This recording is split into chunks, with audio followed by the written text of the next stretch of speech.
So Nike is in the process of creating a specific sneaker for dancers. So this video popped up in my subscription feed today that the Kinjaz released a video announcing their collaboration with Nike, and they're both working together to create a dancer's shoe, or a shoe specifically for dancers. I'm really intrigued about this concept because this video idea has been in my mind for a long time, but let's see what this video is all about. When I put on the shoes as a dancer, I feel like I'm kind of cheating.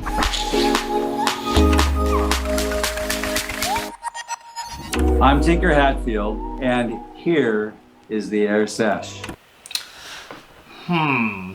First impressions with that silhouette, I'm not quite sure if I'm blown away quite yet. That silhouette right there reminds me of the Nike Cortez in a way, and also a bit of the, I think it's called the Court Legacy. It has that white silhouette with the red swoosh, and again, I just think of the Cortez right away, and a little bit more of the Court Legacy because of that vulcanized outsole, but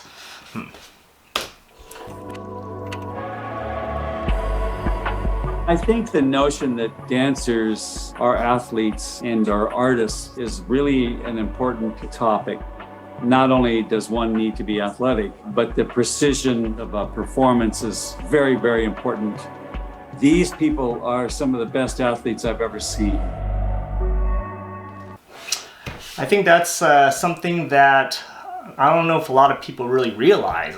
Dance, I feel like, is a very underrated sport. It requires a lot of strength, it requires a lot of power, it requires a lot of flexibility, and a lot of fine motor, precision, and coordination. And just like any other athlete that plays any other sport, every sport requires its own prerequisite of different strengths and components of physical capability, and dance is no different. So I'm really interested to see where this video goes with the shoe. Historically, dancers were appropriating other sneakers that were not really designed for them. It was time. I see that a lot too, where like, you know, my background is that I've danced in the past a little bit. I'm by no means an advanced or professional, but I dance as a hobby.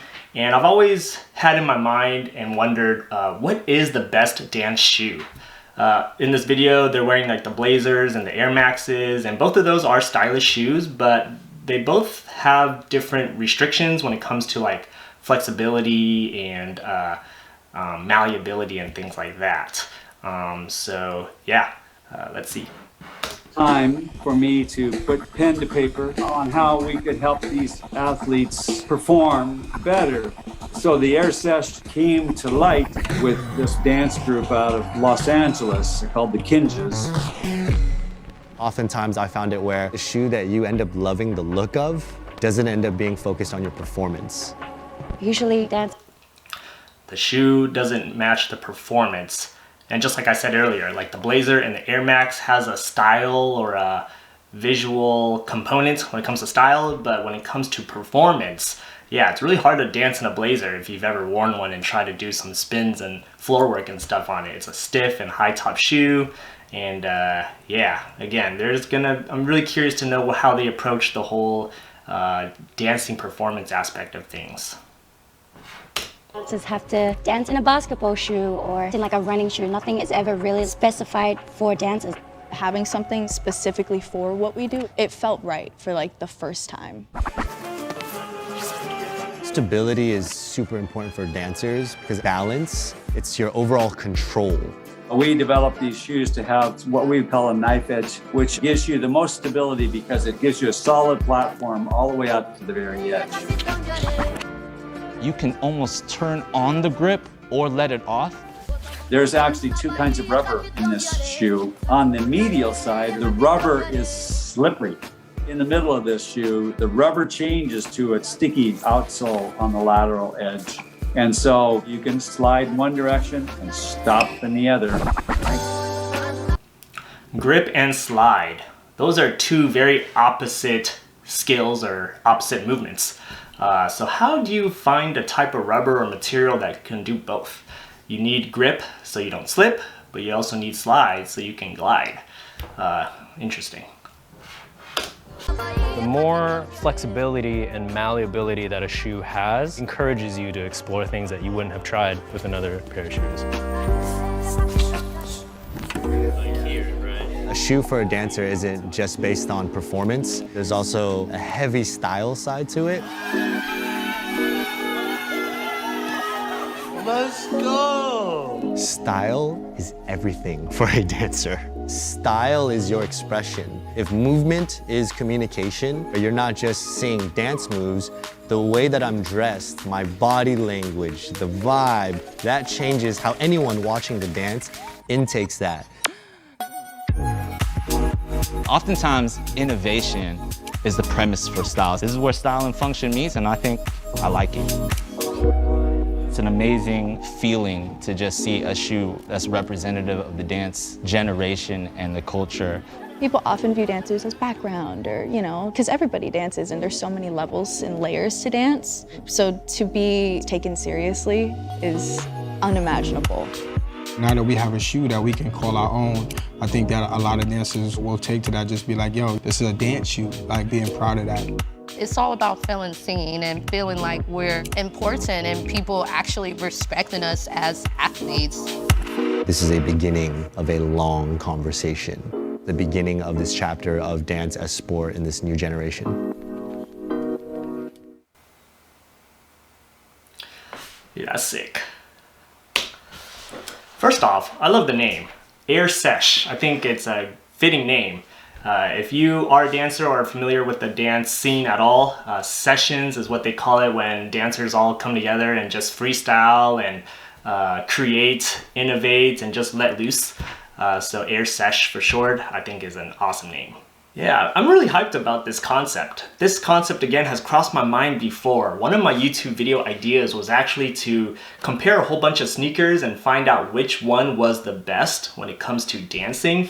But again, when it comes to sneakers so far, all we have are basketball shoes, running shoes, maybe trainer shoes, but they all have their own niche or their own properties that are specific to that particular sport. Or they're arguing in this video that dance is a separate sport, which I totally agree with. Dancers are athletes and dancing requires a whole lot of athleticism in their own special way. So finding a specific sneaker that'll help you dance better or perform better, I guess Nike and Kinjaz have combined to really try to make that happen and combining these two worlds of sport and dance together. Again, when it comes to the silhouette, I wasn't quite blown away at first, but after seeing it kind of on feet and watching those dancers dance in them, it got me a little more to buy into it. You know how there are those sneakers where it's like at first impressions you're not quite sure, or you think they're ugly, or you're just not quite bought in at first, but once you see it on someone's feet, or once you actually have it physically in hand, or once you actually see it on an outfit or something, it changes your mind. I have a feeling that this sneaker will be like that for me. When it comes to innovation and sneakers, Nike is just always on top of it. They're always the ones that really pushes innovation, and they're always the ones that kind of reach out to these more tight-knit communities. In this case, they reached out to the dance community and they were able to try and make something happen where they make a very specific sneaker for a very specific movement or sport, which is dance in this case. Particularly with the design, I am again really curious to see how they combine the two components of stability and flexibility. Stability and flexibility are basically opposite ends of the spectrum. Stability you need in dance because you got to be able to balance and really control your body and space very well. But on the other hand, flexibility is important too for certain types of dance anyway, because you got to be able to move very freely and very fluidly. And so how do you have both components of flexibility and stability all put together in one shoe? I think again it does depend on the style of dance, but there's just a whole lot of gray area because ballet is a type of dance, hip hop is a type of dance, contemporary, jazz, and things like that. The Kinjaz are more so on the hip hop category of dance, and so I feel like this shoe will be catered more towards street dance and break dancing, popping, locking, and things like that. But yeah, even so, with hip hop and that umbrella of dance, you still need a good amount of flexibility and stability depending on what moves you're trying to create and what images you're trying to portray. Overall, this concept is awesome though, and I'm super intrigued. I really hope I can get a pair of these in hand so I can really test it for myself. My past is I did used to dance, not well, but I did used to dance back in the early college days. Did a couple performances and took a good handful of dance classes. So I have, just a little experience, but it is a hobby of mine and a passion of mine. And so I am really curious to try these on feet for myself and just feel how it feels like to move in a certain dance sneaker. I'm a big fan of Kinjaz too. If you haven't heard of Kinjaz, they're an awesome dance crew. The video said they're based out of Los Angeles, but they've done some big TV shows like America's Best Dance Crew and World of Dance, and they've done a whole bunch of other dance projects with huge music groups and stuff. So if you haven't heard of them, I encourage you guys to check them out. They're a really sick dance crew. Check them out on YouTube. So I would love to hear your guys' thoughts on this concept. Do you think Nike is taking a step in the right direction when it comes to the dance sneaker? What are your guys' first impressions on that silhouette? If you're not into dance like that, is this a sneaker you're at all interested in? I'd love to hear about it in the comments below. So if you're new, consider subscribing because, again, if or when I get the chance to get these in hand, I'm definitely going to do an in-depth review of these. In the meantime, I'll be crossing my fingers for that. Let me know. Otherwise, thanks for watching, and I'll see you next time. Peace.